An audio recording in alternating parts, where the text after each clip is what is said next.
এইটা যেটা আমি দিলাম এইটা আমি দিয়েছিলাম ওকে জন্মদিনে এইটা আমি দিয়েছি ওকে জন্মদিনে। রাহুলের পকেট থেকে টাকা কষানো। এখন ওকে আবার জন্মদিনটা কবে জিজ্ঞাসা করতে হবে? এই রাহুল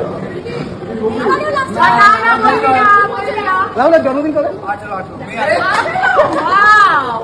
ছেলেকে গিফট করেছে। এই হচ্ছে অবস্থা বন্ধুত্বের। আমি গিফট করলাম না জন্মদিনে। খাও কি লাগবে বলো? নাকি তুমি পড়বে ঠিক করেছিল বলো? আরে উল্টো পাল্টা কথা বলো। আমি বসছি আরে আমি বসছি। আরে আমি খেয়েছি। নাটক করো না। রাহুল আসি